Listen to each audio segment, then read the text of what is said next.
Hello everyone, welcome to Intrinsic Intelligence channel. Today we are going to discuss on a system design concept which is very common, asset properties in a databases. We will quickly go into the introduction of what is asset property in a database system. So transactions in general in the real-time world are used to not only read, it will modify the data. However, we should ensure that data is properly saved, retrieved, modified, and transacted.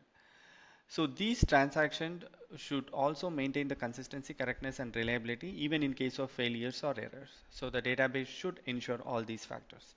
So asset properties stands for atomicity, consistency, isolation, and durability.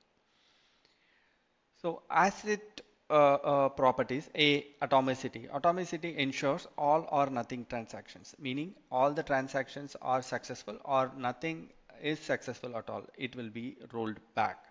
When it is committed, it ensures all the transactions are successful. Consistency maintains the state.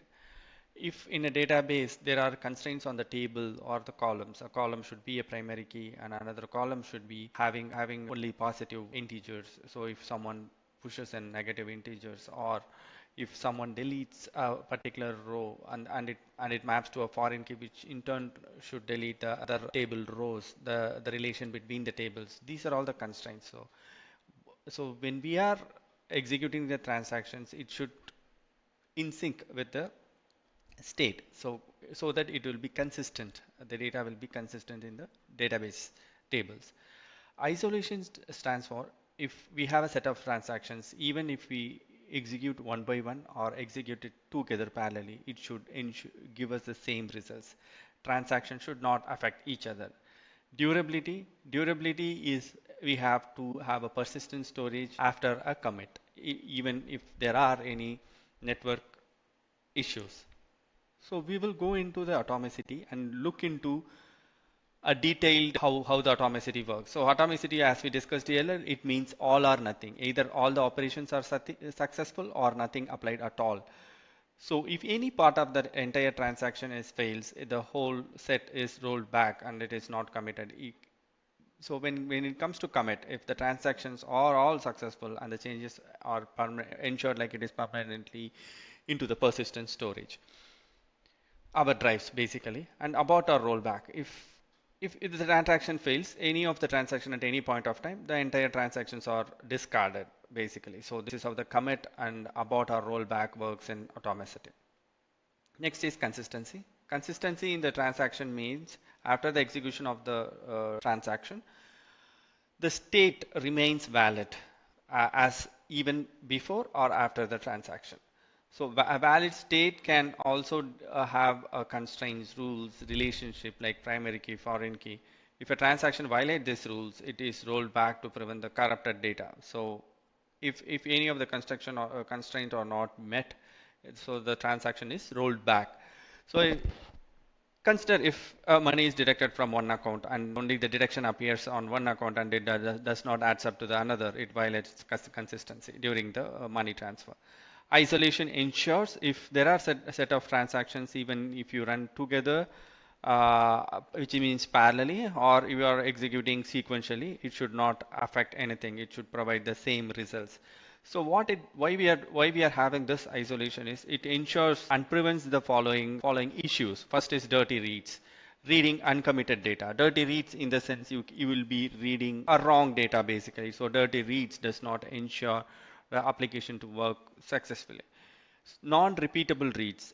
So if there are two reads, while we are reading at one time it gives one data and another read it gives different data. So data changes between the reads, the number of reads we make. So it is non-repeatable reads. So it ensures it does not happen dirty reads or non-repeatable reads or phantom reads. Phantom reads are new a row appears after a transaction, and so on things like that. If the transaction does not execute, and if we try to pull or read a data, then the row will not appear. So the isolation ensures the dirty reads does not happen, phantom reads does not happen, non-repeatable reads does not happen. Durability. Durability is a code part like which ensures the after the successful commit, the data is stored into the persistent storage for the DB. It could be the drives. Until then, it will be in the non-volatile memory, in a volatile memory. So once it is committed, it moves on into the non-volatile memory, so that it will not lose the data.